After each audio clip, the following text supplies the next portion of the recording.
Hi, I'm Sawyer, and welcome to the lowdown on whether or not there is a housing bubble. So thank you for joining me today. I really appreciate having a bubble expert here with me. It's good to be here. I'm rarely called for interviews. How many bubbles have we seen throughout history? Hundreds of millions, maybe hundreds of billions. Never been asked that before. What happens when a bubble pops? It's quite the tragedy when a bubble pops. Minutes of joy gone, some wetness. You would see mass suffocation if that were the case, Oh, so that means this bubble is just absolutely ginormous. It kind of blows all those expectations out of the water then, huh? It sounds like it based on what you're saying. I'd like to see this bubble. Oh, me too. Or I'd like to know at least if it is a bubble. Where is it? Where's the bubble? Wait, can you actually predict the formation of a bubble? Behold. Wow, that is actually a pretty good visual. The depth of your knowledge on the subject is absolutely incredible. 8 years college. What point would you say that the bubble actually started?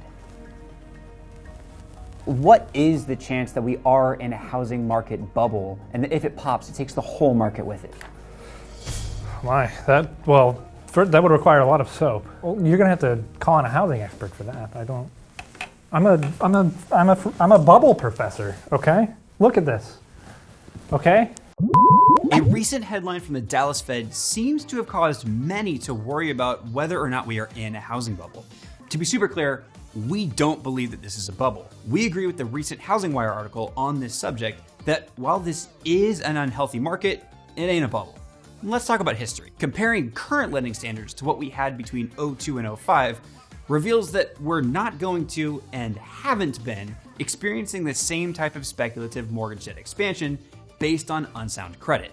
Here's a quote from the Dallas Fed themselves. Based on present evidence, there is no expectation that fallout from a housing correction would be comparable to the 2007 to 2009 global financial crisis in terms of magnitude or macroeconomic activity. Among other things, household balance sheets appear in better shape, and excessive borrowing doesn't appear to be fueling the housing market boom.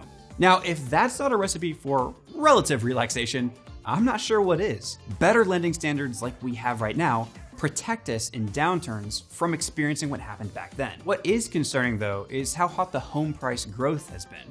But home prices getting hot doesn't create a bubble on its own. The bubble forms when you pair the growth with massive speculative demand. All in all, while standards remain strong, we don't believe there's much to worry about.